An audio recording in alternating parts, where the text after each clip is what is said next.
Bonjour à tous, nous allons parler d'un célèbre personnage de l'Antiquité aujourd'hui qui est Saint Augustin. Et je commencerai tout d'abord par les mots d'un célèbre historien français. Le christianisme africain fut riche en martyrs et en écrivains.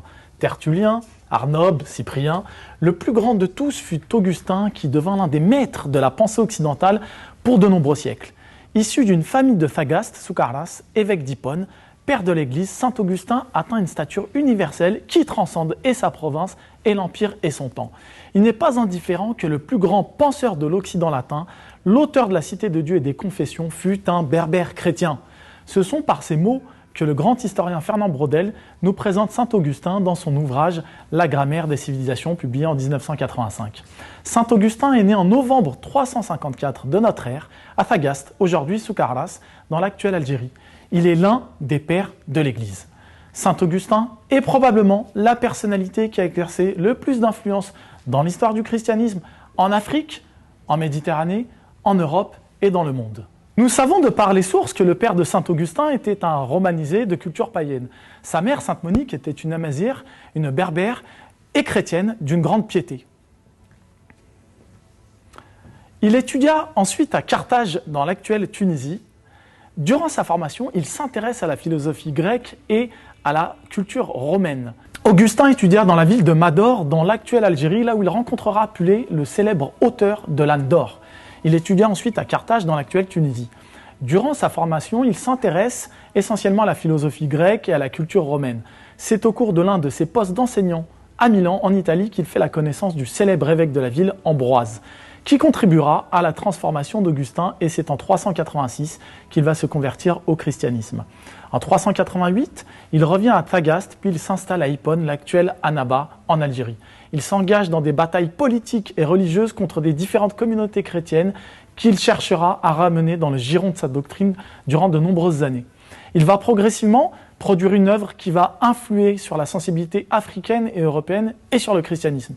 La pensée philosophique et religieuse d'Augustin repose sur un effort pour intégrer à la religion, à la foi chrétienne, l'héritage grec et latin.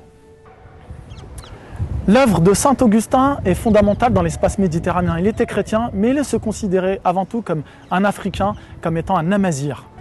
D'ailleurs, un épisode nous le rappelle, avec l'anecdote suivante où saint Augustin a une conversation avec sainte Maxime de Mador qui se moque de lui car il utilise la langue punique. Saint Augustin le reprit avec les mots suivants. « Tu ne peux pas t'être oublié toi-même, un Africain écrivant pour les Africains. Au point de penser que les noms puniques devraient être critiqués. Si tu rejettes cette langue, tu contestes donc que de nombreux sages enseignements ont été transmis dans des livres puniques, comme le rapportent des hommes savants. Tu dois sûrement regretter d'être né là où le berceau de cette langue reste chaud. » À travers cette anecdote, nous observons comment saint Augustin se considérait fondamentalement africain, lui le berbère chrétien. Nous pouvons dire aujourd'hui que saint Augustin reste une figure marquante de l'espace méditerranéen. Il reste aussi une figure de cet espace civilisationnel qui a tant donné à l'histoire de ce monde. À bientôt.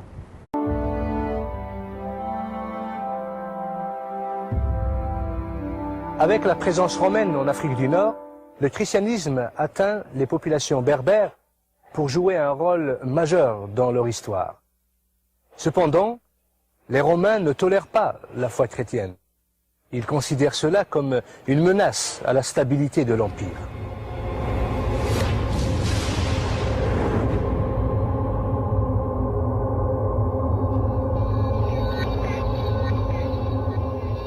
La croyance en la foi chrétienne coûtait cher aux Berbères. Persécutés, torturés à mort, les Berbères comparaissaient quasiment tous les jours devant les tribunaux romains. Décapités, livrés dans les amphithéâtres aux bêtes féroces, brûlés, crucifiés. Malgré tout, les Berbères chrétiens sont restés fermes dans leur foi. La souffrance et la torture ont ouvert grand les portes à un réveil accompagné d'une grande détermination à tenir ferme. Ainsi, les Berbères ne vont pas uniquement donner un grand nombre de martyrs à la foi chrétienne, mais aussi la crème des philosophes et des penseurs qui vont par la suite consolider la chrétienté et défendre la foi face aux persécuteurs et face aux hérésies. Tertullien, Saint Cyprien et Saint Augustin laisseront leur marque sur l'histoire du christianisme. C'est à cette période noire de persécution de l'Église en Afrique du Nord que naquit à Carthage Tertullien. Tertullien, un des pères de l'Église d'Afrique du Nord, était doté d'une formation de jurisconsulte. Il s'intéressera aussi à d'autres disciplines, la poésie, la philosophie, l'histoire. Il va étudier les Grecs et les Latins. Il est d'une érudition remarquable. Il va par la suite défendre l'Église et la foi face aux persécuteurs et face aux hérésies. Tertullien est parmi les hommes prépondérants de l'Église en Afrique du Nord. Il est un témoin fidèle et courageux de la foi chrétienne. Il est l'avocat des martyrs par excellence. Le fait que les martyrs semblaient accepter sans discussion leur condamnation le révoltait.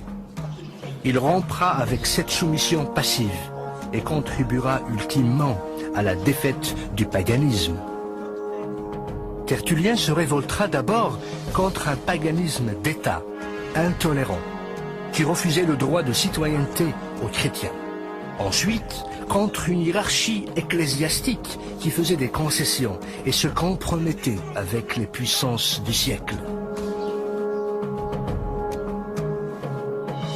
Tertullien est considéré comme le fondateur de la théologie biblique. Il est parmi les pères de l'Église qui marqueront considérablement l'histoire de la chrétienté. Il est à la fois apologète, enseignant, moraliste et théologien. Tertullien est considéré aussi comme le champion de la défense de la chrétienté. À sa suite viendra Cyprien. Lui, il va s'atteler au sujet de l'unité de l'Église. Cyprien est issu d'une famille de la haute bourgeoisie carthaginoise. Enfant de païens, il défendait l'idolâtrie. Il jouissait aussi d'une fortune personnelle considérable. Après avoir complété son éducation, il devint un rhéteur et un maître éloquent, incontesté. Sa renommée grandit dans la cité carthaginoise. Il est aussi un avocat de métier. Cyprien de Carthage mena une vie de très haut niveau. Il aimait les luxes et les plaisirs de la vie. Il entretenait des relations d'amitié avec la plupart des notables de Carthage, avec lesquels il gardera fidélité pour longtemps. Ce rhéteur remarquable, très riche et mondain dans sa vie, ne finira pas d'étonner la haute société carthaginoise lorsqu'il se convertit au christianisme.